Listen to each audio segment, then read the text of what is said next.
The Museum of Contemporary Art Denver presents Mixed Taste, tag team lectures on unrelated topics. Tonight's unlikely pairing, modern foodways and Caravaggio with Michael Diaz de Leon and Leilani Lynch.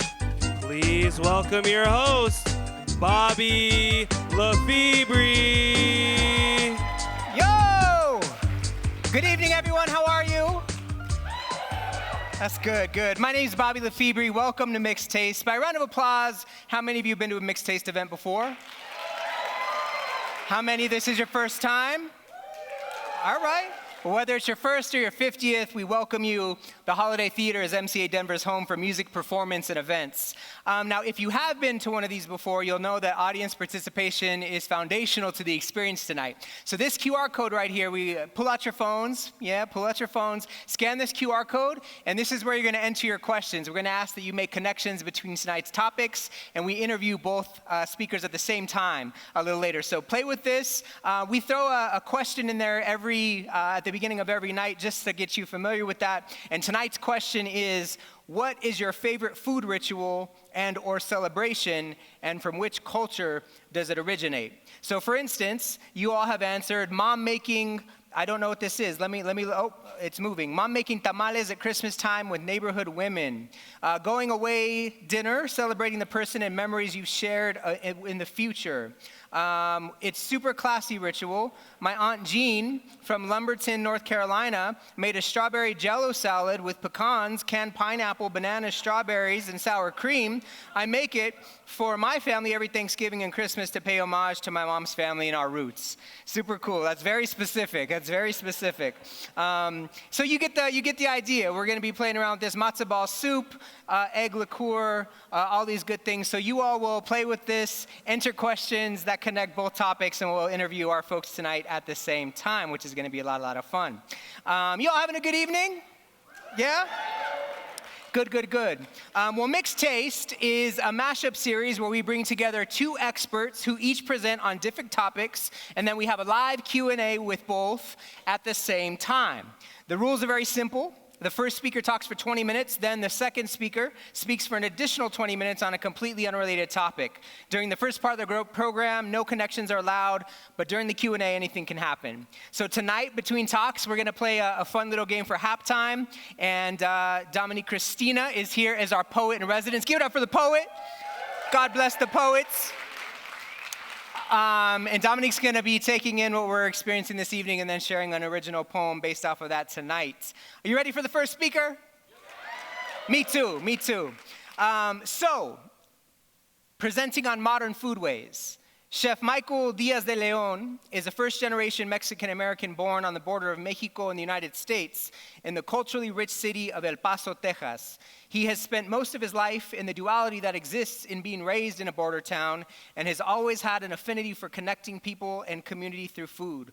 Chef Michael Diaz de Leon has been awarded the San Pellegrino Star Chef's Game Changer Award in 2022, and in 2023, Chef was also a James Beard Foundation finalist for Best Chef in the Mountain States region and was the recipient of the Michelin Guide's Green Star and 1 Star.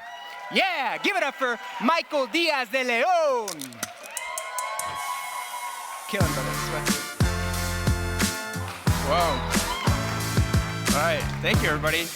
Buenas noches. Hey, thank you, guys. I have a whole crew over here, so just in case, like, this half of the room didn't, listen to my talk, at least I have a crew over here. Thank you very much for coming in and listening to this talk. My name is Michael Diaz de Leon. I'm a culinary artist, somewhat of a storyteller, and a hospitality professional. So one of my colleagues said, just pretend like this is a big pre-shift, so I'm just going to be speaking to my colleagues at the restaurant. So we're just going to talk food, so I don't get nervous. How does Michael Diaz de Leon even get to be on stage, right? So what makes him special? So nothing special about myself. I'm a first-generation Mexican-American. Food has always been at the forefront of everything I do. Since I was a little boy, raised in a Mexican-American culture, I was raised by some amazing, beautiful women who always brought that food and that love and that culture to the table. And that's what kickstarted my love and affinity for all things food and figuring out where food comes from. But it wasn't until later that I really started to dive deep into where food comes from, essentially. But yeah, just a little bit about myself. I did go to culinary school in El Paso. That's where I kind of honed in my skills. And then I ran a food truck as well in the border town. So that's kind of a little bit on the background of myself. And I starred at some amazing restaurants in Mexico City. Got to cook with some of my heroes. And, this last year, with the boys, got a Michelin star. So, thank you. So in order for us to understand modern foodways, we have to go back to the beginning. So we're going to start with the pre-Hispanic era or pre-colonization era with, the indigenous Americans of this beautiful country.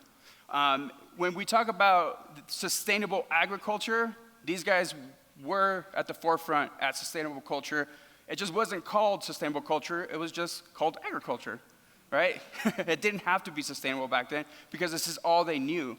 So some of the beautiful ways that they would preserve these foodways was the Three Sisters crop. So the beans, the corn, and the squash were this beautiful milpa. The milpa in Spanish means a cultivated field where these coexisting vegetables can grow together and provide not only nutrients for the land, but nutrients for the people in the community. So that's what the indigenous people of, this beautiful country were doing back in the 1500s. And then, there was things like buffalo and elk and deer and game meats like rabbits and also hare. And they were really trying to just preserve what was around them. And that's kind of where, the originators of modern foodways comes from, right? It's like these people that were just trying to preserve their land and their culture and the surrounding food systems around them. So then comes this guy, and now we enter the colonial period, where Christopher Columbus comes on his ships, over not necessarily America, but to the Caribbean.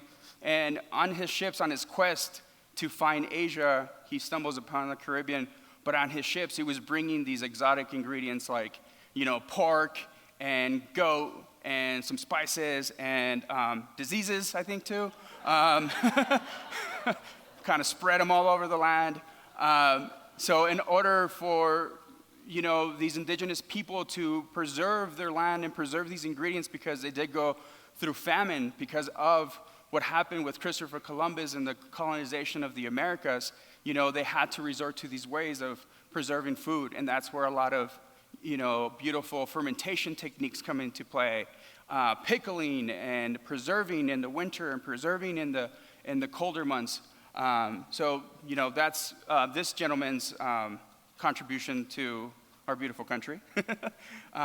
But, some of the things that these indigenous Americans were trying to do was just try to preserve their food systems and try to hold their culture close to their heart. And essentially, this becomes a movement of sustainable agriculture and how to preserve not only the culture and the food, but also these beautiful ingredients that we're growing in the country.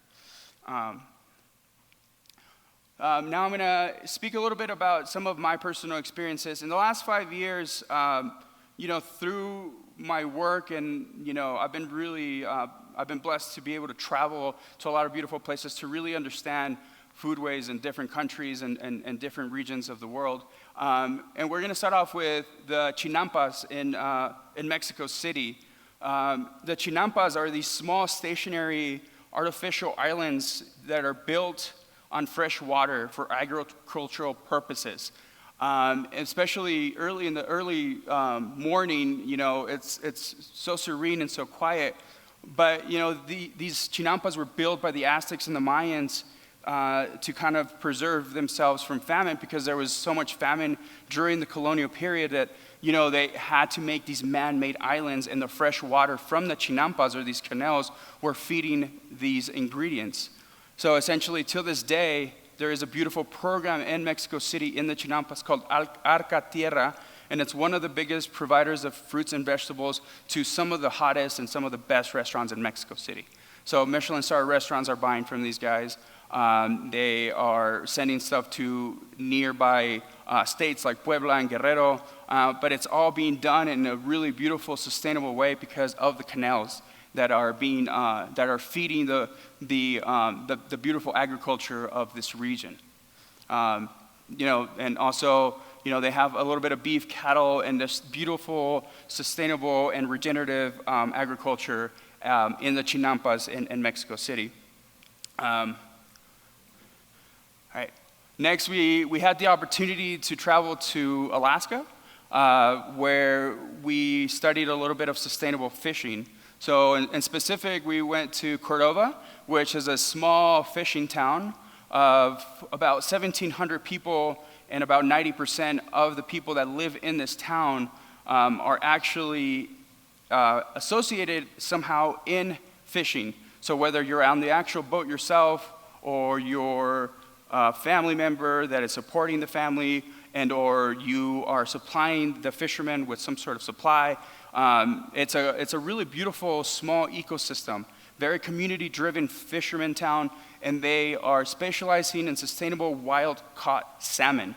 So preserving the way that the salmon is being, they're born and then they make this trek 300 miles upstream from where they spawn up to, this beautiful river, and then they make the trek back down into the ocean, where every May the fishermen will go out there for 3 months and fish some really beautiful sockeye salmon, some king salmon, and also some coho salmon. Some of the best salmon I've personally had the opportunity to taste. We had the opportunity to not only fish, but also cook for the community and understand kind of their struggles with trying to get the word out there that, there is sustainable fishing out there still, and it's wild. They're not doing it in a modern way where they're utilizing any sort of machinery. They're just allowing the fish to be themselves and allowing the fish to be able to provide for this beautiful community in Cordova. So that's just a little bit of the travels. You can see the king salmons. Those guys can weigh up to 25 to 30 pounds. And then we had the opportunity to make a beautiful dinner for some of the fishermen in that city. A beautiful experience with some of my colleagues in Cordova, Alaska. Okay. Next, I want to touch base on something that we all like, whether you like tequila or mezcal or sotol or some sort of spicy margarita on a hot summer Denver day by a tree. We all drink this beautiful beverage, right? So I had the opportunity to go to Los Altos, which is in the hills of Jalisco, and I went to 2 different distilleries, one being called Cascahuin, which they're honoring these really beautiful indigenous ways of making mezcal. And then we also went to Patron, which surprisingly enough, like most people, you would think Patron, it's the common tequila that everybody puts in their drink.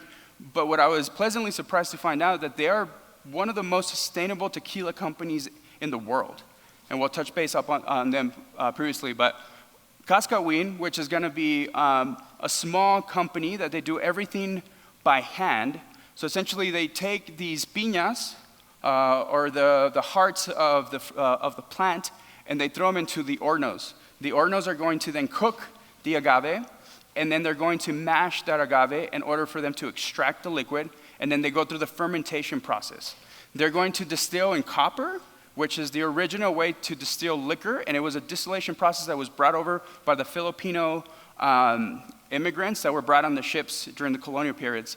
So the people of the Philippines actually taught the Mexican indigenous people how to ferment agave. So fun fact. And then in regards to, Patron, like I mentioned, what I was really pleasantly surprised with was that their conservation of water. It takes an immense amount of water to make tequila. But when you make tequila, there's a lot of waste. So how do you combat the waste of the water? So they have reverse osmosis machines that range from $1 million to $3 million to take this water, create reverse osmosis, and then take this water and then put it back into the agave plants. So they're trying to reduce water reduction through that process. Not only that, but they're taking the mash from the beautiful piñas, and then they're also composting. Then the compost then goes not only back to the farmers, but it also goes to the local community. So if you're a farmer in Los Altos, you're able to come in, take some of this, some of this compost and feed it to your plants, and now this becomes a community-driven, sustainable aspect of making tequila. The other thing when we talk about sustainability or we talk about Foodways, what I like to touch base off also is sustainability in regards to humans. So what these people are doing really well is that they're providing childcare for all of their employees, which 80% of their employees are going to be women, and all these women have children. They provide free daycare and free transportation in and out of the tequileria. So really fun to see that this big company, this conglomerate that I thought was mainstream, that didn't do much for the environment, is actually doing some of the best work for the planet in regards to making tequila. So we had the opportunity to go to Garzón in South America, in Uruguay, and there I was able to see the way that these regenerative farmers are doing agriculture, and a lot of the produce and a lot of the ways that they're doing it, what I've found is it's very similar to some of the farmers that I work with here in Colorado. And it was pleasant to see that some of the techniques, some of the ingredients were so similar. And we went down there in January, so it was summer, and up here it was the dead of winter. And I was getting the same ingredients that I would get here in the summer, but down there in January. So that's pleasant, very pleasantly to see. They had a lot of beautiful, sustainable bass, which we got to work with. And then on the left over there, that's some local grazing lamb that only sees that land for the entirety of its life until harvest. So that's Uruguay and South America. So now I want to touch base on a little bit of, some of the biggest inspirations for myself as a chef in the last 5 years living here in Colorado and understanding food systems and understanding foodways in our local agriculture. I like to say that the biggest change starts with your local community. So if you support your local farmers, if you support these producers and these purveyors and these makers, then that's going to create the biggest change, because you cannot make impact on a world stage unless you start with your community. So I really just wanted to touch base on some of these beautiful farmers that I personally have a personal relationship with, and that it's been a pleasure to work with these guys for about 5 years. And we'll start with Steve Ila. Steve Ila is here in the middle. This gentleman owns Ila Family Farms. He is a 5th generation apple producer, and they've been growing apples since 1907. And the land has been conserved by perpetuity and agricultural open green space. They now have over 55 organic fruit trees, cherries, peaches, pears, plums, and some organic grapes, and also growing some heirloom tomatoes. And that's just a small example of some of the fruits that they bear. They are located in the Western Slope. You can actually find some of their product at Whole Foods. You can find some of their product at the City Park Farmers Market, at Boulder Farmers Market, and they've just been doing an amazing job of, providing some beautiful apples to this community and also other communities. A fun fact about apples, which I find really, really fun, is that for every apple orchard that we plant, that apple orchard can consume as much as 20 tons of CO2. So apples are really cool because apples not only are yummy and delicious, but they eradicate some of the biggest carbon emissions in the planet. So I didn't know that until I started working with Steve, and he kind of informed me about all these beautiful things that apples do. And now, touching base on after Steve then takes those apples and then he gives them to Dan and Talia Haken from Haken Family Ciders in Aurora, Colorado. So some of the best cider that I've ever had, and it's made with apples growing here in the state in the Western Slope. Dan is a mad genius when it comes to cider making. Myself and a colleague went to his distillery the other day, and he just geeks out about cider the way that anybody geeks out about anything they love. This man is making ancestral method champagne methods, but with apples. It's insane. But he's taking these really beautiful apples from Steve, making his cider, and then selling it to the public. And he has a lot of varieties that I can't even name off of the top of my head. But another beautiful purveyor from here, from Colorado, local guy, born and raised in Aurora, and just doing some beautiful product with beautiful apples from Steve. We have Rich on the bottom left here. Yeah, bottom left. This is Masa Seed Foundation. So the beautiful thing about Masa Seed Foundation, it's a nonprofit organization, and what they're doing really well is their seed conservation. So when you talk about, yes, I know where my food comes from, it's being grown here, but have you ever thought about where the seed comes from in order for you to plant it in the ground and then for that to bear fruit?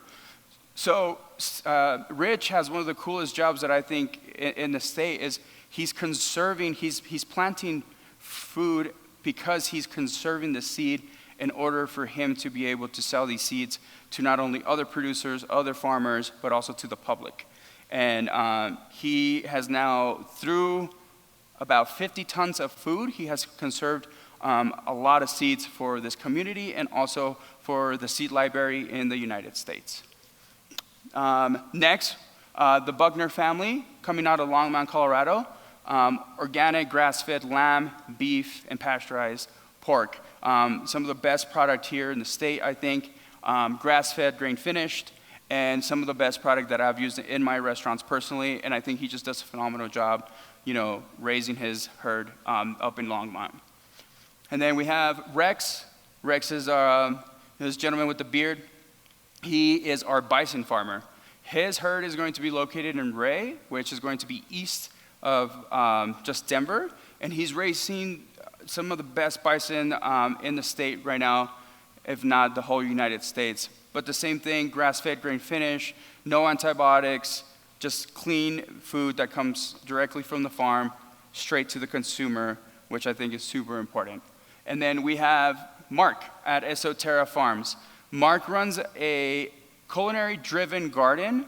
This gentleman, I think, has single-handedly made me a better chef because he has challenged me every single season. He is growing some of the best varieties of fruits and vegetables that I have ever seen, and things that I have never even heard of that are coming from different regions, but he's growing them here in the state of Colorado, right outside of Boulder. And he sells directly to the restaurants. So if you visited some of your favorite restaurants in town, you've probably had some of his produce. Especially right now, I think that Colorado has the best growing season in the country when it comes to summer bounty. You got peaches and you got cherries and you have tomatoes and corn and squash and watermelon and gourds, and the possibilities are endless. And it's my favorite season to cook in Colorado. And we're very lucky to have people like Rich and Mark and Steve and Dan and the Buckner family, to name a few of the many amazing producers that are here in Colorado. But these guys are at the forefront of modern foodways and preserving not only the culture of growing food, but also preserving these old ancestral techniques and keeping us fed and keeping us healthy and happy because of their products. So just some of the farmers, like I mentioned, that are here in the state of Colorado. But like I mentioned, I think the biggest change when we're talking about modern foodways starts with community. So next time, if you go to the grocery store, just ask yourself, where did this apple come from? Maybe Google it, and maybe that leads you down a rabbit hole and allows us to make a little bit of change. But thank you very much for listening to this chat. I appreciate you very much.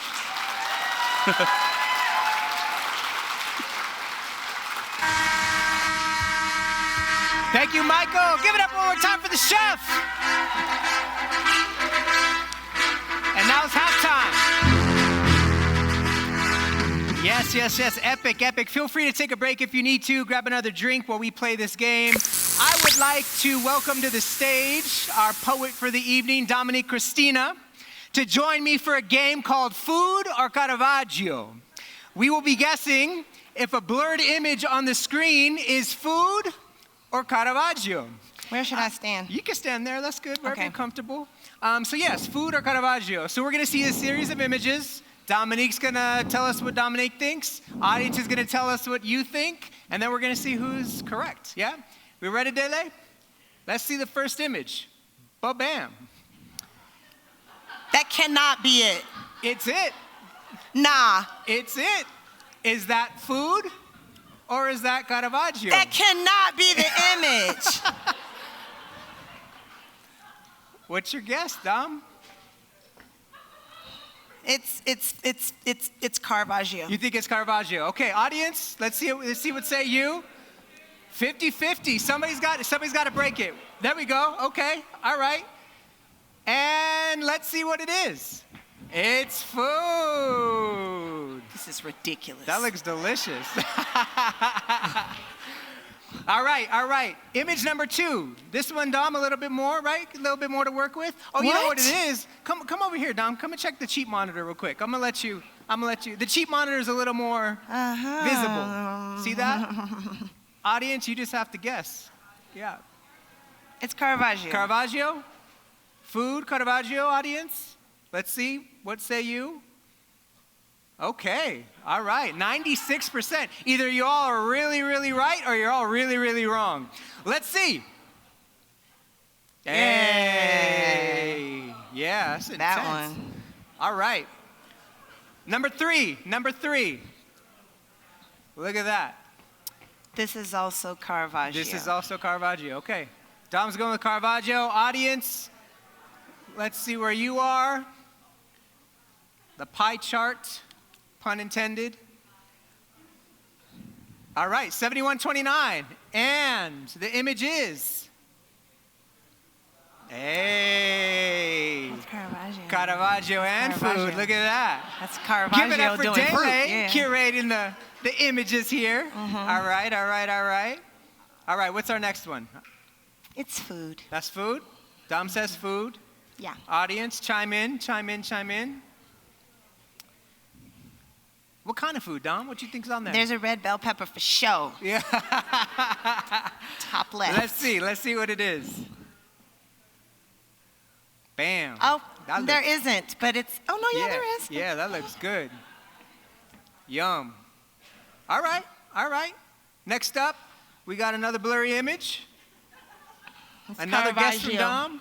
Caravaggio? I think so. Audience, let's see. Let's see what the poll's polling.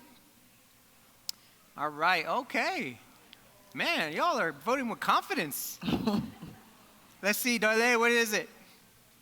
Hey, Caravaggio. no, got it. Lovely. We got one or two more. I hear a verbal Caravaggio. Dom? It's food. Okay, Dominique says food. Let's see what audience says. All right, 53, 48, 33, 18. Both. Okay, creeping up. Tight race. Let's see. Hey. Food. All right. This is our last one. All right. It's Caravaggio That's doing Caravaggio. food. Okay. All right. Okay. Decisive. And our last image is both, yeah? Give it up for Dom. Give it up for yourselves. That concludes our halftime. All right. I would love, yes. The epic music, it makes it all worth it. Our next guest will be speaking to us about Caravaggio. Leilani Lynch is Associate Curator at the Museum of Contemporary Art, Denver, joining the team in 2022. She recently organized exhibits with Gala Porras Kim, Stephen Yazzie, Ken Gun Min, and Anna Tsoukalos. Prior to joining MCA Denver, Leilani held several curatorial positions at the Bass in Miami Beach. There, she curated solo and group exhibitions with noted contemporary artists. She holds a BA in Art History from the University of California, Berkeley, and a Master of Applied Science in Curating from Zurich University of the Arts. Welcome, Leilani, to the stage. Arrivederci.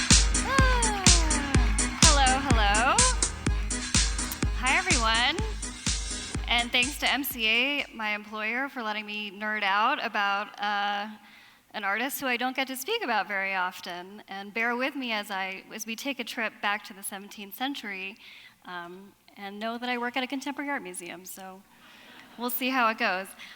So we're here to talk about Caravaggio. Have you heard of him before? You've seen some of his art just now. And this guy, his name is actually Michelangelo Merisi da Caravaggio, more commonly known as Caravaggio, lived from 1571 to 1610. That's only 39 years, so quite a short life, but a prolific career that really changed the course of art history for many ways, for many reasons. He was well known for his painting style that incorporated a lot of drama and shadow and light, chiaroscuro, and tenebrism, even more darkness, and his striking and uncompromising realism that he used in his work, which was really distinctive for the times. And he really had an astonishing rise in the art world in Rome, which could or could not have been bolstered by his reputation as a troublemaker, a man about town. He had quite a police record, which we will find out more about later. And ultimately, and sadly, it led to his untimely death. But he has a really lasting legacy that I think continues until today, and that's why I still feel like he's exciting. And just have to share that he was known and summed up by the term stravagantissimo, which means extremely bizarre and eccentric. So wouldn't we all like to be described as such? So where were we just prior to Caravaggio's birth? We were in the Renaissance, may have heard of it. The Renaissance, which happened all across Europe, was a time that was a period of extreme growth in the art world and also elsewhere in philosophy and culture, really a return back to Greek and Roman philosophy, but also a time of great innovation. You have architectural innovation, you have innovation in painting. It's all kind of summed up in this painting that comes from the High Renaissance from Raphael, an artist who was one of the greats of that period, who really mastered the point of linear perspective. Everything's kind of leading back between Plato and other philosophers who are in this school of Athens here. And it was a time where there was a lot of, the ideal was reaching sort of great balance between the idealistic figures, their musculature, which was real, the geometry of the space, and also just admiring sort of how we got to this period in the 1500s. And just after that, we reached the Mannerist era. So in the Mannerist era, we were emerging from the Renaissance, and people were getting a little freaked out of like where art was going, of where painting was going. So we had really long, elongated, in a strange way, musculature and bodies. We also had interesting uses of space that didn't quite make sense. And there was a lot of anxiety, but also a lot of self-consciousness and kind of idiosyncratic ways of working. And so I share all of this just because this is what Caravaggio was sort of born into. And then we get to Caravaggio, and this is not him, but he, as you can see, really changed the game. We see the boy with the basket of fruit here, and Caravaggio was born in Milan. Caravaggio, the town is just outside of Milan. He grew up there. There was a plague that was happening. A lot of his family died in the plague. So he left Milan kind of soon into his life and made his way to Rome. And learning as an artist at that time, you didn't go to art school. You kind of joined as an apprentice in an artist studio. So he started working for an artist in Rome, and named Cesare, and his specialty was painting faces and fruit. And so we see that's where he starts to sort of take shape and hone his skills. But here you can see Caravaggio's distinctive style start to take shape. You have this youth who is actually a friend of his, a Sicilian artist named Mario Minetti. And the youth is really looking at us. He's got that exposed shoulder. He's kind of looking with his head back. His mouth is open. There's a lot of homoeroticism happening here. And he's holding this basket of fruit, which is really ripe and tender. And And we can read into that, and that, it's not a religious subject. It's just a genre painting. It's an everyday. It's a real person. Caravaggio was well known for painting from live models or from his own image, which we see here in the Sick Bacchus, which is the name of this painting. Another early one, young Sick Bacchus. So we see that here the god of wine and agriculture is depicted with kind of a weird pallor. It was thought that Caravaggio was actually kicked by a horse, and then he lived in the hospital for about 6 months, and he actually had malaria, and so that's why he's painting himself, and he just has his face. He looks ill, right? But you still get a sense of how well he captures sort of like facial expressions, and again with the ripe fruit that we have continuing to here. And this is another early painting called Boy Bitten by a Lizard. You see the exposed shoulder is something that we continue to see. It has perhaps allegorical meanings. The lizard might be a little hard to see. I tried to highlight it here. It could stand for an allegory of the pain that comes with love. Some have said that it kind of alludes to a venereal disease. But again, we get to see Caravaggio's mastery of the still life here, and also this really complex emotion of this boy who has just been bitten by a lizard, and he's got this emotion where he's drawing back and he's kind of recoiling, but he's still kind of seducing us in his way. And as we can see, more examples of Caravaggio's luscious fruit. I couldn't help but add them here. We have apples, which I was happy to hear about in the last presentation, and really highlighting kind of the life cycle of fruit that epitomizes so much, both sort of the lusciousness of youth, but also life passing by. We have these leaves that are sort of wilting away. So Caravaggio doesn't just want to paint boys and fruit. He's selling his work on the open market, which was also quite rare at the time. Usually you had a wealthy patron who was housing you and paying for your paintings or commissioning work, or you were commissioned by the Vatican, by the church, to create paintings. But instead, he was selling his work sort of in the open market. But he met an art dealer who wanted to kind of conspire with him to get him a patron. And so instead of painting some religious paintings to sort of inspire the eye or catch the eye of a patron, he painted these what were called low-life genre paintings. And these were paintings of everyday people, kind of the cons of society, I have to say. So here we have a painting called The Card Sharps, which is from 1594. And these are folks who are trying to cheat this youth here at a card game. And so you see them, the man has his cards that he's trying to pull from his pocket in the back. You have the other man who's making signals, and they're going to con him into giving them some money. And then another painting of that genre, which is The Fortune Teller. And here we see a woman who's a Romani woman who were well known for being fortune tellers and folks who would approach you on the street, perhaps, and she is, seeming to read his palm here, but also very slyly slipping a ring off his finger. And so it's interesting that Caravaggio, instead of choosing a religious scene, chose to instead portray everyday people who were on the streets of Rome that you would have encountered along your way, and use that to try and leverage his role and entry into the world of patronage in the art world. But he did catch someone's eye, not Medusa's, but he caught the eye of the Cardinal Francesco Maria del Monte, who had an affiliation with the Medici family, who were quite powerful at the time. And the Cardinal took him in, had him live with him, commissioned a number of paintings, also had him on the payroll, and he was sort of a protected man living with the Cardinal.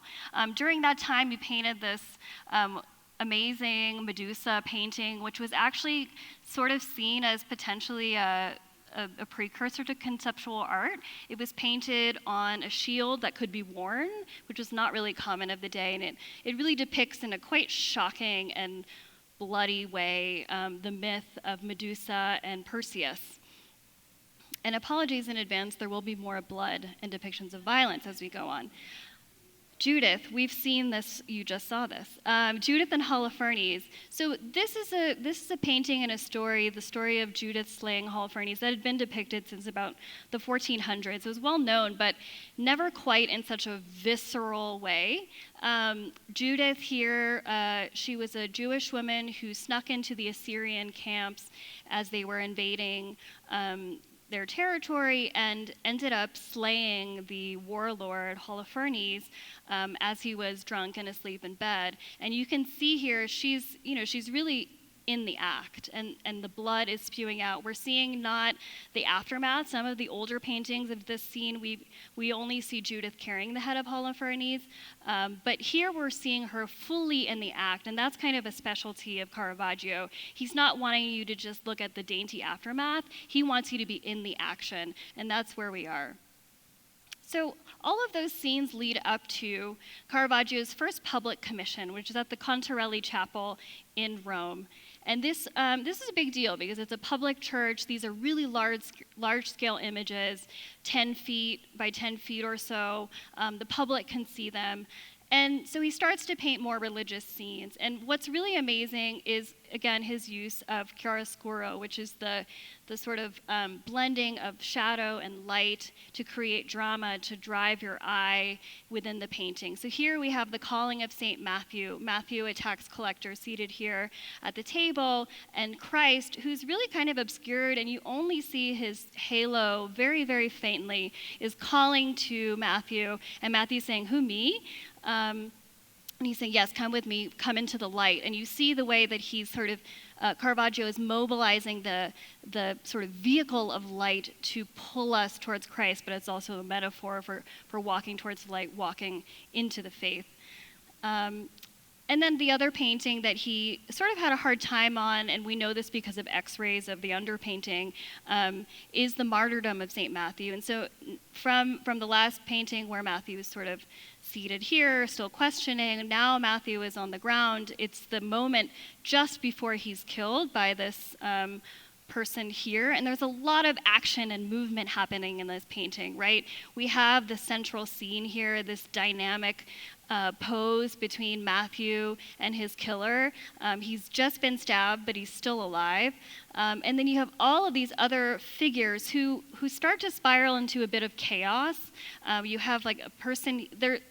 We think that there could have been a baptism scene happening here. That's where there are folks who are somewhat undressed, but there are exaggerated and sort of unnatural postures. We have over here shadow that kind of blends this figure into another. We don't know where the shoulders end, but there's a lot of movement in and out of the painting. And then we have this angel who's offering a palm leaf to St. Matthew as he ascends into heaven.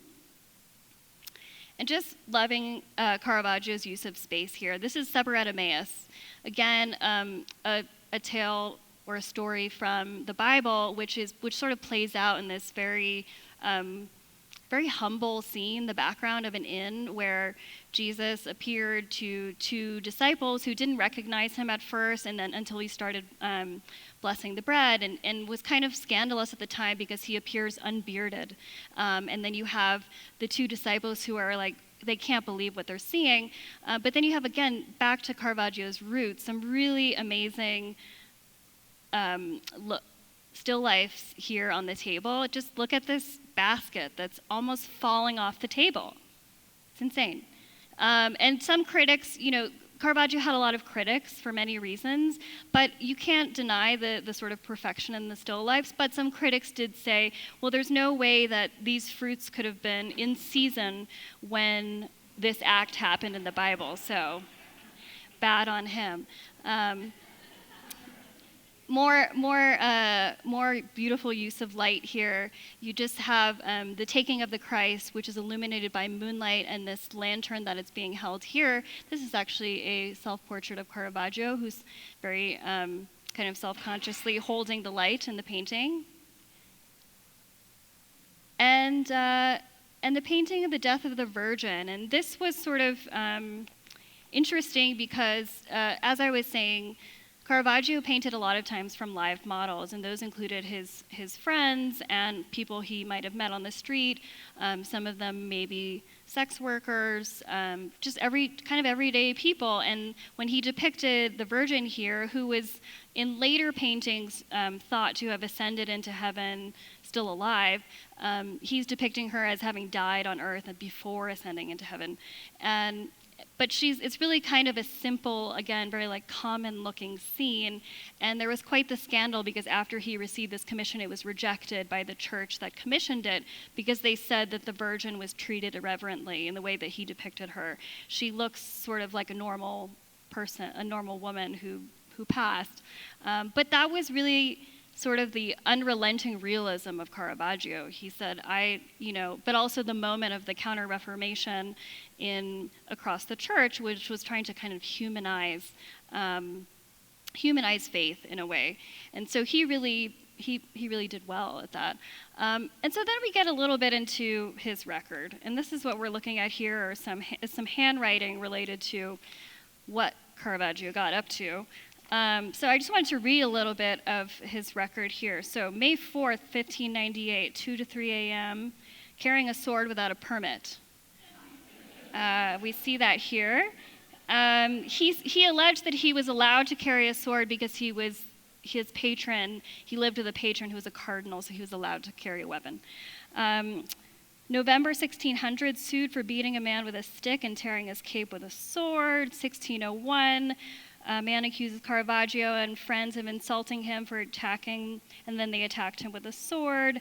1604, we have an incident with artichokes, where Caravaggio was at an inn or a restaurant, and he was served a plate of artichokes that were supposed to be cooked in butter and one in butter and the other in oil. And he asked the waiter, "How am I supposed to tell you serve them to me all in the same plate?" And the waiter said, "Well, if you smell them, you can tell the difference." And he didn't like that, so he assaulted him. And then there was another police report. Arrested for throwing stones at a policeman, and arrested for carrying a weapon again, attacking a notary, and kind of culminating in a death, in a murder of Ranuccio Tomassoni, who was a friend, but they had a bad bet that happened over a game of tennis, or a precursor to tennis called Palla and so he did fatally wound Tomassoni, and that sadly led to a charge of murder and also a sentencing of death, and that kind of led to the spiraling of the last few years, which I'll get to in the next 3 minutes. And so from there, he's charged, he's sentenced to death, and he flees Rome. He runs away, and he flees first to the outside of Rome. He tries to stay with another benefactor who will protect him. But we see how this impacts his art. It starts to get a lot darker in actuality. The background is just darkness. This is where this tenebrism, this treatment of real extreme light and darkness comes about. And this depiction of the head of Goliath with David, this triumph of good over evil, we see Caravaggio has depicted himself as the head of David, or the head of Goliath, rather. From there, he heads to Naples.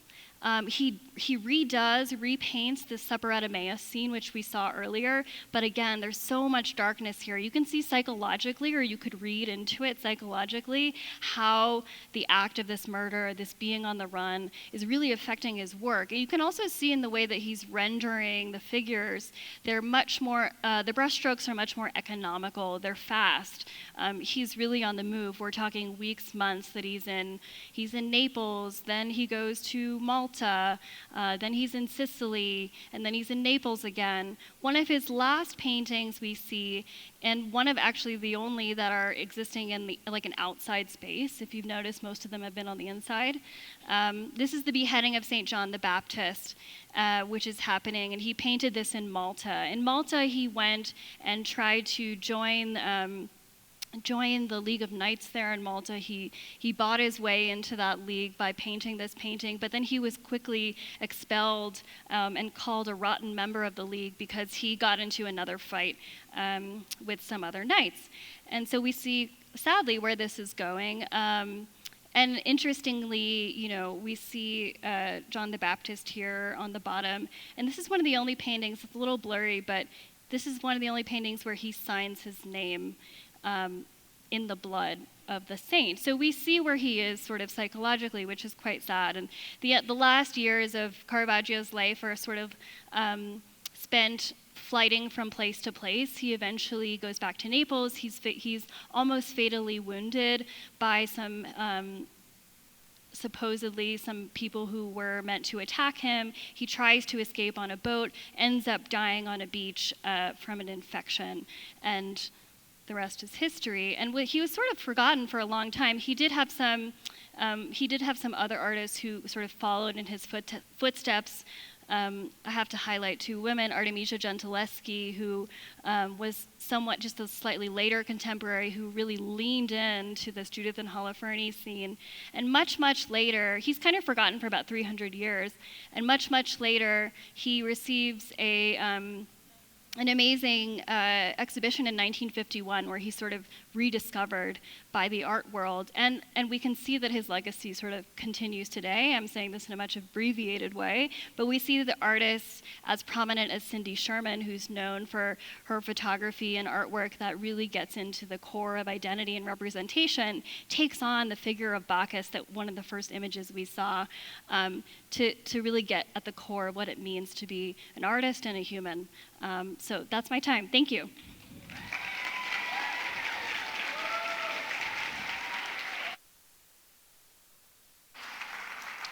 Thank you so much, Leilani. Give it up for our speaker. And now it is our Q&A time. Please scan the QR code. I've been kind of peeking at the questions, and there's a lot of anonymous, question askers tonight, but you can't win this awesome prize unless you put your name on it. So I'm going to show you what the prize is this evening. We've got an incredible pair of Verloop touchscreen gloves. They're incredible. Yes, yes, yes. And we've got some die here that are art unblocks. So for those artists, writers who have writer's block, you roll these dice. It gives you a topic and something else, and you make something beautiful with it. That's tonight's prize, but you only win if you put your name in. So please throw those questions in the chat, and we are going to bring both of our speakers up at the same time. I'm going to do a little something here. Michael talked a little bit about mezcal. I travel to Oaxaca a couple times a year, and I bring back mezcal from a palenque called La Locura. Mezcalero Lalo Angeles is from the Real Minero family, and he makes what I think is the best mezcal in the world. So we talked a little bit about mezcalito tonight. I'm going to pour a little bit for myself and a little bit for our speakers here, and we're going to do something different during this Q&A. This is a tobasiche that we're going to be sharing with our folks here this evening. A little bit there for the ancestors on the floor there. I'm going to put this here. Tonight we're also going to celebrate the connections and your questions with a gong. So it makes it a lot more fun for me if those connections happen. Let's welcome our speakers back up to the stage.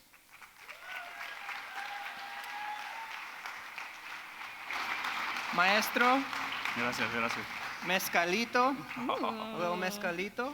Oh, yes, Qué yes. bueno. it's like you know me, Bobby. I know. Before we get started, let's do a little. Salud. Salud. Salud. Gracias. Yes, yes. Salud. Congratulations. Thank you, guys. A little besito. Salud. Gracias. Salud.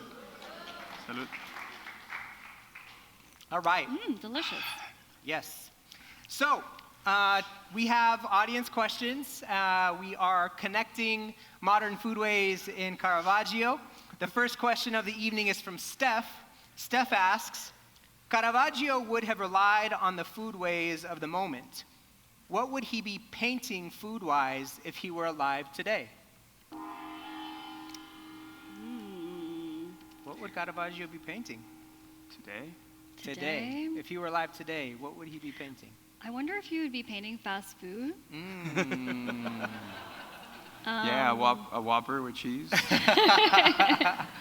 A Whopper with cheese. French fries. French fries. Is Yeah, that where we American. are? Is that who we are? No, I'm really diminishing it. I'm bringing it to the low life genre. Let's go lowbrow. Let's go highbrow now. What would he be painting if on the highbrow end, if the Whopper wasn't in the picture? Tweezer food. Tweezer food. You know, when they break out the tweezers, it's special, you know? That's right. Well, what they say, tweezer work is real work too, you know? Mm-hmm. Yeah. I do it at my house, but it's like, I watch the bear and then I go cook and think I'm fancy. Yeah. Don't talk about the yeah. bear, my wife is here. Okay. Let's see, Kate is asking, Caravaggio changed art. Sustainable farmers are trying to change foodways. Caravaggio seems more contemporary than others at his time. Will the farmers of today seem so in the future? I think the farmers of today are just maintaining.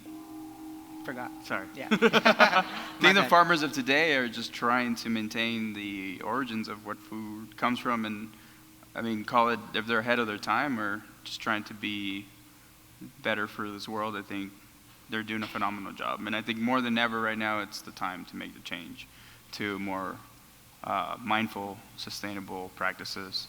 Yeah. Mm-hmm. Anything you'd add to that?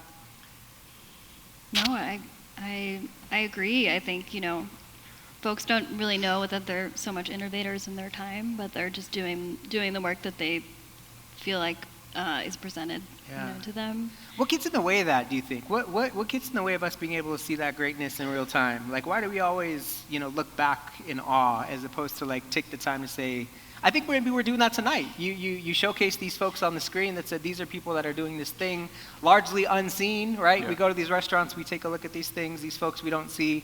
So maybe that's what we're doing here tonight. Yeah. Yeah, I think it's all about like being able to see things in perspective, like the zoom out. That's what we get with time. And when we're in the moment, we're like, oh, it's just me doing this, doing this small thing, making this one painting. I don't really know what I'm contributing to the discourse, unless, some artists have an eye on their whole career as they know it, as they do it. But a lot of us are in the moment as we're creating. Yeah. I hosted a dinner series and we talked a lot about radical imagination and we talked a lot about indigenous futurism and how a lot of the times what we're doing in what we're considering futurism is really just going back to old ways, right? We're reinventing the ways that things have been done. You mentioned these systems of sustainability and we're going back to those things because we know they work. Ian asks, attention, imagery of food doesn't show its process of production in the kitchen or in its cultivation. What are ways a restaurant might bridge that gap? That's a great question. Yeah, let me do it again. Yeah. It's a deep one, yeah. Attention, imagery of food doesn't show its process of production in the kitchen or in its cultivation. What are ways a restaurant may be able to bridge that gap? Process. Yeah, process. talking about Process. Like we process. don't see the process of production in the kitchen necessarily or in its cultivation. Maybe this is as a consumer. Like if I'm sitting down at a restaurant, when Michael was at Bruto, did anybody been Bruto? Yeah?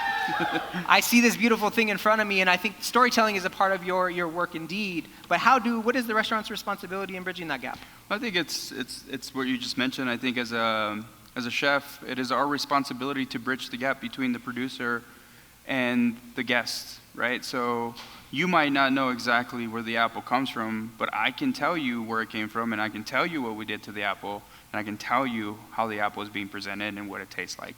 And that, for me, is a responsibility not only as a cook, because I am a cook by trade, but I'm also a chef. I am a person that's going to bring the story to the table and act as a liaison for those doing the hard work behind the scenes, right?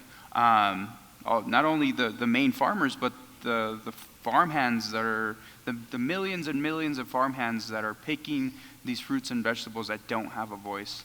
These people are just there to do their job and bring the food to the table. And it's our job to be able to tell that story. So, I think it's just storytelling and making sure that these people's voices are heard. Yeah. Anything you would add to that? I see some parallels in art. Sometimes, folks are like, well, I could have popular with contemporary art. I could have done that at home. I could have done that myself. And there's not often an illustration of what happens behind the scenes to lead up to what you get, what you see on the museum walls. And oftentimes there's a lot of process or thinking or ideas that happen behind that, maybe I could make a few marks on a canvas, but I didn't have that idea. And so as a curator, I think part of my job is also helping to illustrate that similarly, via a wall label, via recording with the artist, and really trying to make people appreciate all the labor that goes into the work. Yeah, I love that. Bev asked, what would you serve for Caravaggio's funeral feast?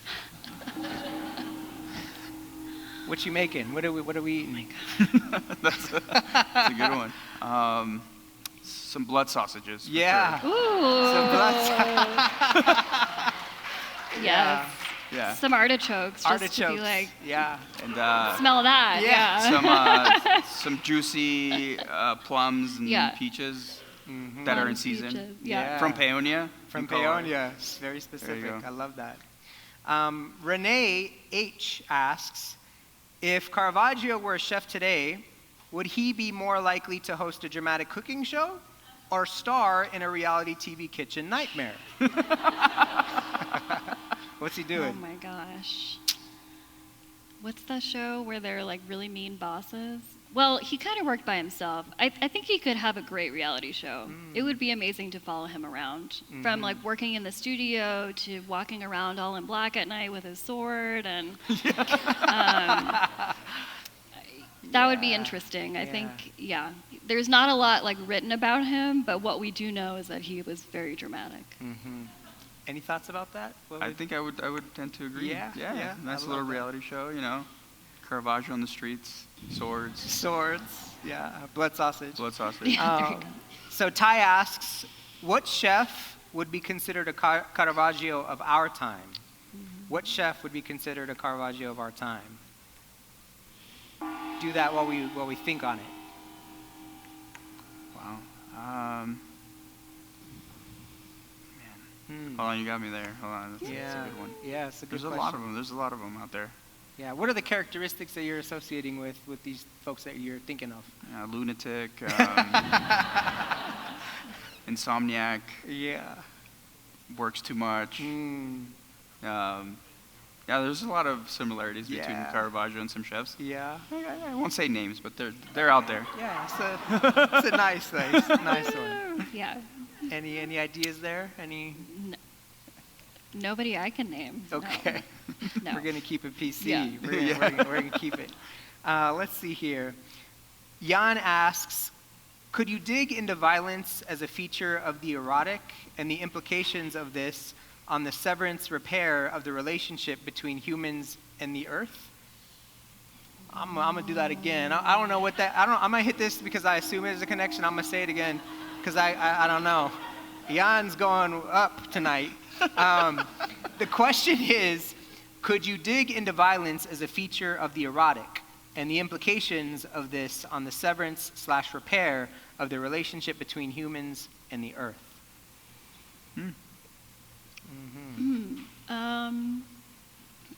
I don't know that I necessarily see. I think the pleasure and the pain sort of emotion aspect is really tied to, we see it a lot in art, but I don't know, well, I don't know that when humans started to sort of pillage the earth, that was sort of a pleasure and pain impulse necessarily. It was more of a extractive, and now how do we repair? I understand the question, but I don't know that, I don't know exactly how to answer it. Yeah. Anything coming to mind there, Michael? No, not at all. No. She answered Jan's it got perfectly. us. Yeah. Thank you, Jan. Yeah. Let's see here. Maybe there's a bit about guilt there. I think with it, between the pleasure and the pain, there's a guilt that we're feeling in terms of the treatment of the earth. That's my theory. Yeah. Is like we've been able to reap a lot of benefits and beautiful agriculture and food and minerals and XYZ from the planet, and now is the moment where we're sort of we're facing off with the ramifications of our actions, and so we're feeling a bit guilty about that, wanting to. Maybe it's a little bit of the overindulgence that we've had because of the accessibility of modern machinery and this era of access. And now we're just you get saturated with so much that you go into a food coma essentially, and then you feel like shit, and you're like, oh man, maybe I shouldn't have done that. Right. Yeah. Ali asks, do you think our Colorado farmers would be pleased with his representation of the importance of food in our lives, or did he use it as more decorative? And I assume he, maybe Caravaggio? So I'll read it again. Do you think our Colorado farmers would be pleased with his representation of the importance of food in our lives, or did he use it as more decoration? Just think about his use of...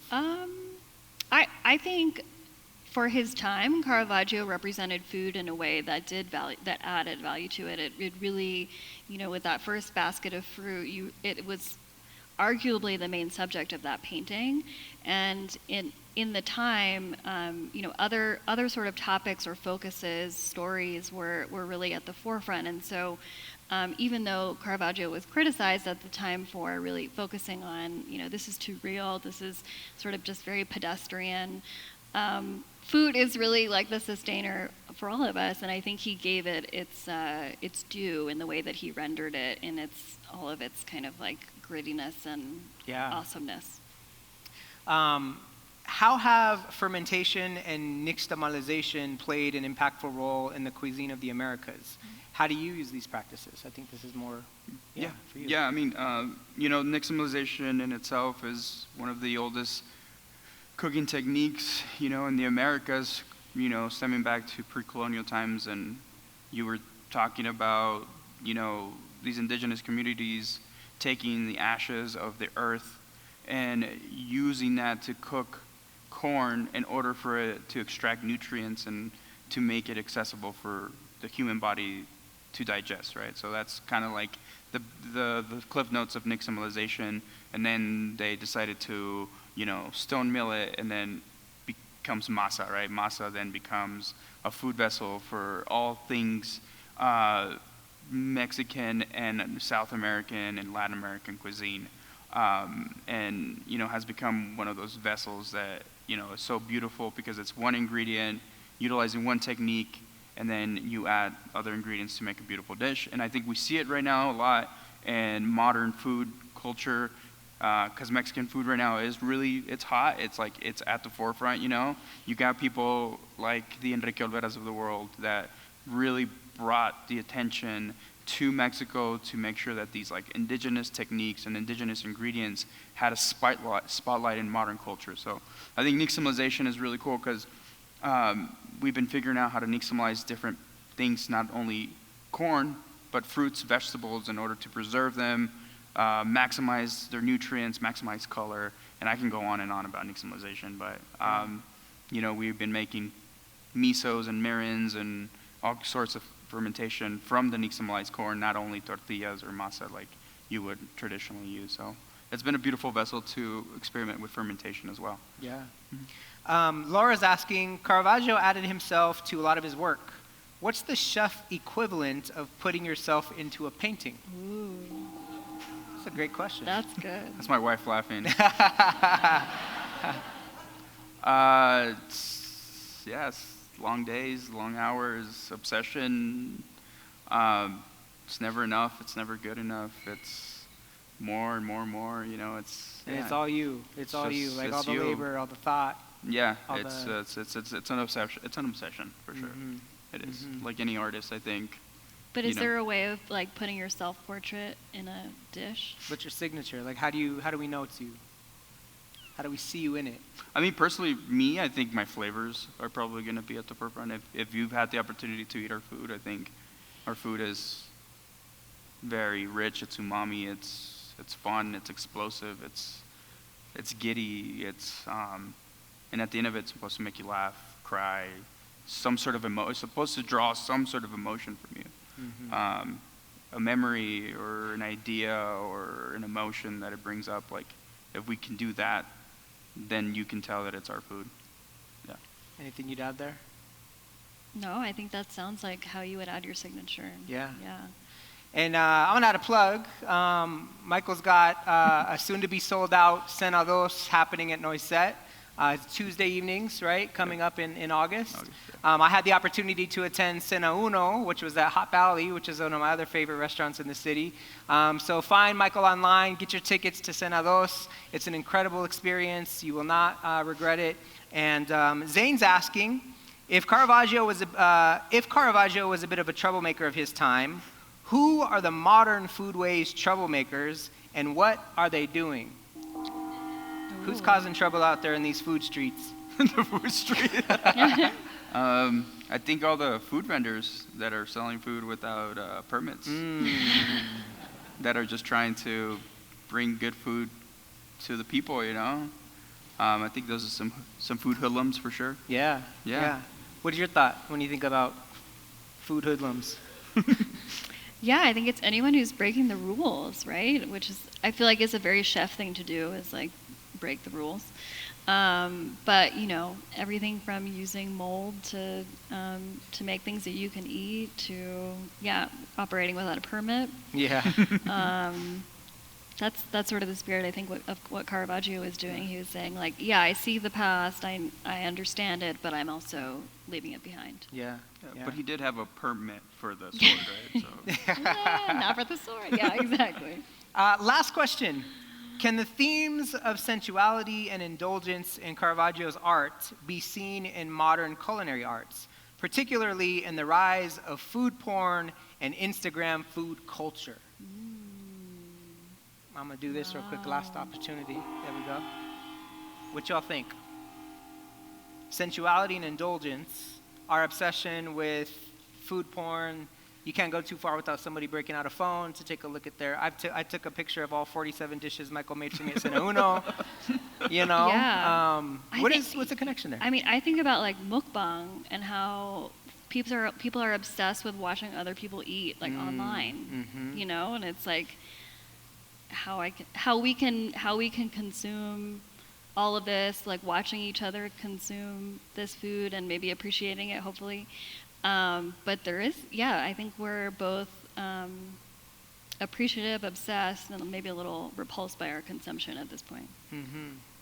Any thoughts there? I mean, Yeah. you see the camera a lot on the other end of the counter. Yeah, I think it's a lot has to do with it, with just the general access to social media, and you know, everybody has a phone, everybody can take a picture now, so it's out there, you know, and whether you want to call it sensual or just overindulgence, I think at the end of the day, there's so much out there to see that at some point it becomes too much, you know. Mm-hmm. Maybe, I don't know. I think that's kind of where I'm at with that one. Give it up for our speakers. Thank you all so much. Thank you. Feel free to take your mezcalito, you know. All right. So now it's prize time.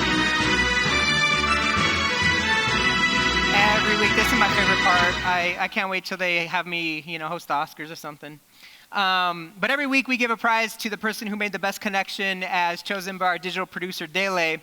And tonight's winner is the question: if Caravaggio were a chef today, would he be more likely to be on the dramatic cooking show or star in a reality TV and kitchen nightmare? And that's Renee H., who wins our gloves and the dice. Renee H., come on down. You. Renee H. Is Renee H. in the building? Renee H. R-E-N-E-E-H. Da-da-da, da-da-da. No. No, Renee H. You don't have to be shy. You get something cool. Renee H. has left the building. Okay. This has never happened. What do we do, Dele? Yes. You've got it? Okay. Give it up for Renee H. And now it is my honor to bring up our poet to the stage. Again, every week we have a poet sitting in the audience, taking in everything that we're experiencing together in the evening, and they put that together in poetic form and show that to you all. Tonight, Dominique Christina is an award-winning poet, author, curator, conceptual installation artist, and newly appointed arts envoy to Cyprus through the U.S. Department of State. She holds 5 National Poetry Slam titles in 4 years. Please give it up for Dominique.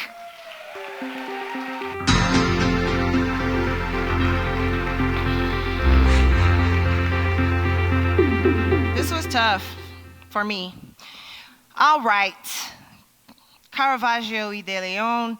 Indigenous people, expert in sustainability, knelt in fields flowering and full and offered open hands. The music that followed, beans, corn, and squash, preservationists and cultivators in concert with the land, cut to Columbus, cut to disease. The urgency is new, the pathways are old. This is when invention is religion. What can be pickled will be. Fermentation is alchemy, and alchemy is an old knowing. Caravaggio was born September 29th. I just looked that up. That makes him a Libra, represented by the scales, the only inanimate objects in the zodiac. Balance seeker, the lawless kind, a young painter with a predilection for violence, or maybe violence was the prerequisite to translating beauty in the world, or maybe border towns or portal places, and maybe portal places are prerequisites to translating beauty in the world. Sometimes you need them to get where you're going. Caravaggio is painting the severed head of Medusa. There will be beheadings and stand-ins for biblical figures. This will cause a rupture, and ruptures are a holding place for invention. How a border wall invites a mural, how innovation is often facilitated by displacement. Sometimes you have to trouble the edges to tell a proper story. Caravaggio is painting and fighting and fleeing, humanizing the divine. Bacchus with withering leaves, grapes shriveling in his hands, out with the old, in with the new. Carrying a sword without a permit is a radical choice, and merging old foodways with new foodways is a radical choice. Caravaggio kills a man. Caravaggio is given the death penalty. Caravaggio escapes prison. The artist as fugitive. Caravaggio is running from the police. Caravaggio probably did that shit. Should have hidden in El Paso. Could have painted elote and witnessed what happens when you live long enough to see your legacy germinate and become more than itself. To be a liaison for farmers whose work is essential and largely unseen. A witness is a waymaker. A story is a doorway. Hybridization is perhaps how we can view the world best. We exist in a time when stories about modern foodways and Italian painters may be the best way to appreciate fruit. Not politics or decrees, but rather here, eat this, and then I'll tell you about. Perhaps looking at fruit withering in the basket as Caravaggio painted them is the truest measure of time. The weight of it is in what withers and what remains. Or maybe a fishing town in Alaska is how you find out how wide the water is and how much it really yields. I'm left with this. The body is a collection of so many other bodies. Not all genetic material is biology and genealogy. Some of it is memory and meals and bodies of land and water. Land that bore your ancestors' weight, water that keeps their bones still entombed in the deep, water that swallowed whole cities where your ancestors grew crops or fell in love or buried a child. Our bodies are a collection of all those other bodies. What food tells best the story of your journey? And what art is the most accurate pronouncement of these other bodies as italicized parts of you? The fugitive artist that needed community in the way food situates you in it. All rebels confront their reflection, and in doing so, perhaps we too are invited to operate outside of boundaries, to be inventive, to sizzle with zeal and enthusiasm, to do the things that can only be done by us, to gestate a future fat with the raw material of possible. Eat the salmon, paint the fruit, avoid capture, live deliciously. Whatever. Give it up for Dominique! God bless the poets. You know, to sit amongst us and to do what Dominique did is no short of magic. I've been in and around Dominique's circle for the last 2 decades in this poetry game, and I'll tell you what, Dominique is one of the brightest voices in contemporary poetry, and we are blessed to have Dominique here tonight. Thank you, Dominique. Thank you, Michael and Leilani. And thank you, our audience, Join us next week for the Civic Revolution and Infall Records. Good night.